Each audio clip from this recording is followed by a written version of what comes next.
Are you sick of stress in your life? Are you ready to get past it once and for all so it doesn't control every waking moment? The truth is, most of us live in fight or flight about 95% of our day, and we were never made, intended, designed to do that. And in the next few minutes, I'm about to tell you how to let it all go. We're going to look at what Dr. David Hawkins and what the great Mel Robbins has to say about this. They're really saying the same thing, just in two different ways from two different perspectives. I'm Jim Yaw, and I have found peace, purpose, and prosperity in my own life. I believe I can help you to find the same. If that sounds like something you need some more of, I invite you to subscribe below. There are some links there if you want to talk about working with me one-on-one as well. So what's this thing about stress in our life? See, we have this fight or flight mode that our body naturally goes into. It literally kicks in a different portion of your brain when you go into this mode to help you to run away from that tiger in the jungle back in the day. And it's meant to give you a kind of a boost of all kinds of things, adrenaline and cortisol and all these chemicals in your body to stiffen those muscles up, get that heart racing and get you going. But the problem is, in the modern world, we stay there, we live there. And that causes us to be tired. It causes us to be overwhelmed, miserable with our life, and all kinds of things. I am learning over the last couple of years in my life how to let all of that go. And here is the key.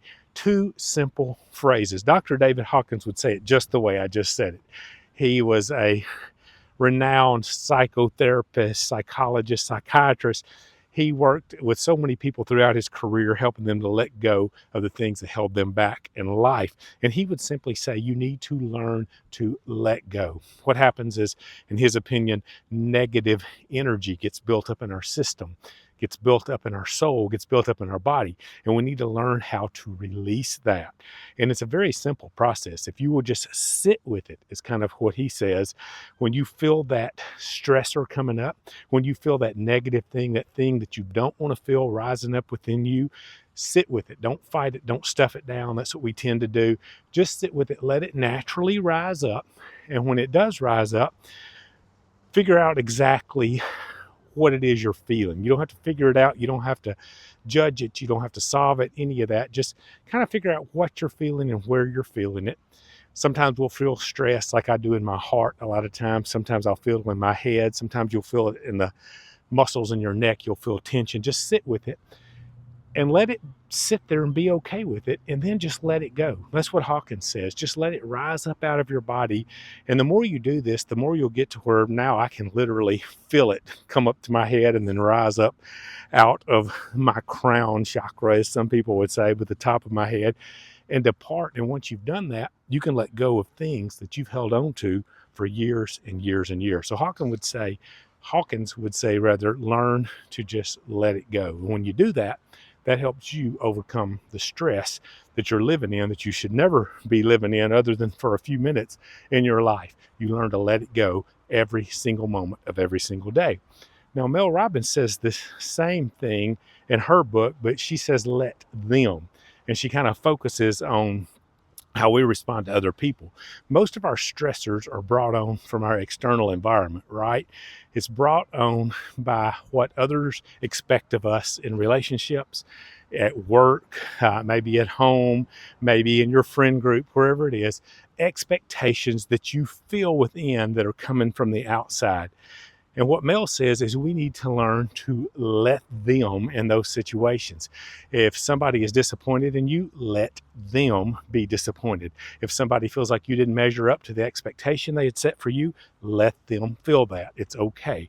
Just let them. It's another form of letting go. Do you know how freeing it is to learn to let them in your life?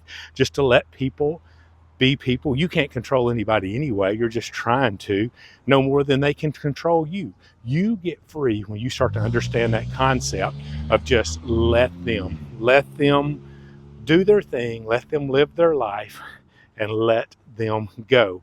Now, Mel gives you kind of a little bonus there that'll help you maintain this in your life. And it's let me. That's kind of the other side of the coin of let them. Once you learn to let people be people and do their thing, judge you, be uncomfortable with you, not like you. Boy, that's hard for a people pleaser like me, but some people are just not going to like you. It's okay. Let them. The other side of that coin is let me. Let me now control my response to what I want to do and what's best for me in my life. Let me figure out what makes me passionate, gives me purpose, pushes me forward on my own journey. And when you learn to let them and then to let me, you're going to get free from the stressors in your life. This is just a quick little reminder of how to let go, to let them, and really the bonus to let me. And when you do that, stress dissolves from your life. What do you need to let go of, to let them own, or let you become in your life? Tell me in the comments and start trying this little trick today. It'll change your life.